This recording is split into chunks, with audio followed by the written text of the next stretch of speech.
Hi guys, it's Trev, body mechanic from Absolute Fitness. So the next exercise we're going to look at in this abdominal sequence of exercises is going to be leg raises. Whoa, I hear you straight away say, leg raises, lower ab workout. No, load of rubbish. Whoever's telling you that clearly doesn't understand how the abdominals work.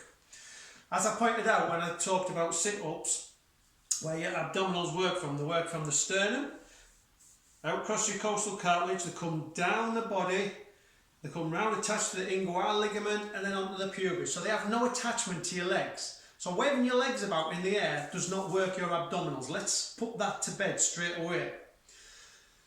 But what we're going to look at is because people think it works our lower abs. Well, your abs are one big muscle.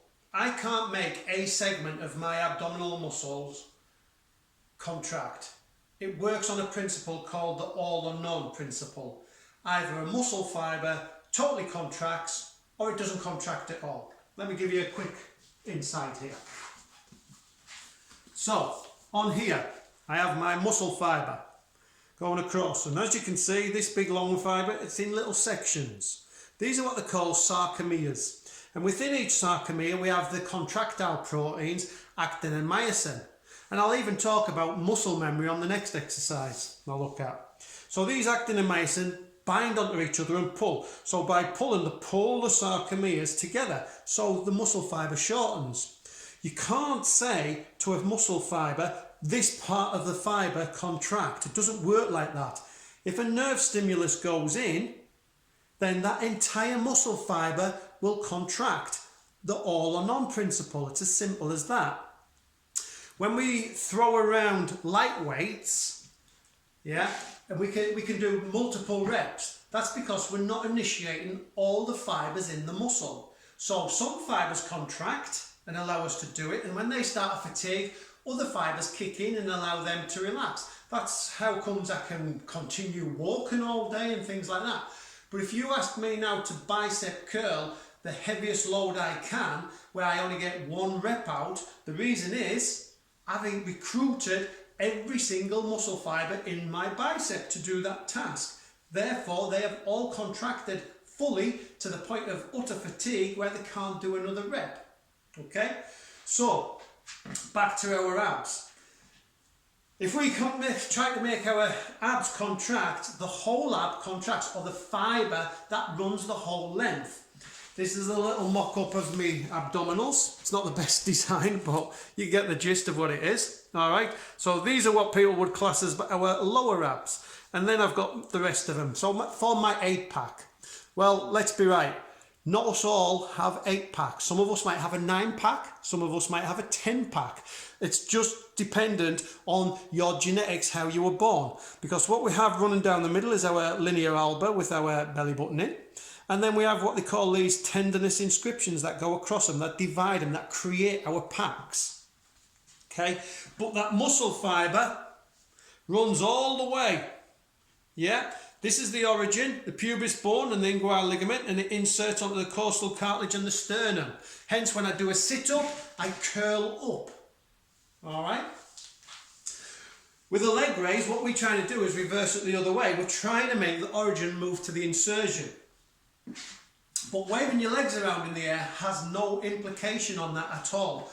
All you're doing is creating a longer lever, so you're making your muscles, your abs, work as a fixator muscle rather than a prime mover. If you want the best in any exercise, doesn't matter what you do, the target muscle must be a prime mover. So that's what we're now going to do. We're going to initiate our abs to do what you might class as a leg raise, but it's not what I might class as a leg raise. So I'm going to show you what a true leg raise is. Okay? Well, that's the principle, the all or none principle. A muscle fibre must contract. So I can't say I'm going to work my lower abs. It doesn't work like that. It's the whole abs that are working, because that muscle fibre goes all the way up and down. Despite those tenderness inscriptions in, it's still initiated the whole way. Okay? So I'm going to show you how to do leg raises properly.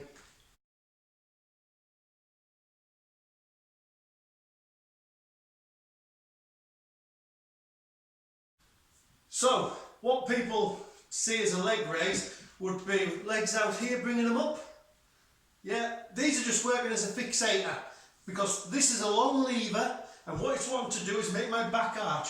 So they work statically. I may as well do a plank if that's all I'm going to do. And doing all this business makes no difference to them abs whatsoever. Okay? So, if we're going to do a leg raise, the correct way of doing it is to bring your legs straight up and make your hip flexors become a fixator. So if I bring my legs up like that, my hip flexors are now working with a fixator. Makes no odds if your legs are perfectly straight, legs are bent, whatever. We're not bothered. They've just got to be a fixator. Now what I need to do is try and curl my pelvis towards my chin. So I curl that up like that. So you can see my lower back curling up. Yeah? And that is hammering my abs. My legs shouldn't be going back past that horizontal position, or vertical I should say, not horizontal, vertical position.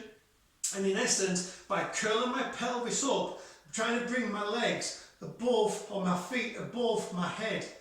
Yeah, and I should be stopping here. If you imagine I had my bum against the wall with my legs up, my legs could never go any further back than that wall. That's what we're trying to achieve, but we're only moving from the spine. I'm not doing it by moving my legs. They stay fixed, static, and I now lift the pelvis up towards my chin.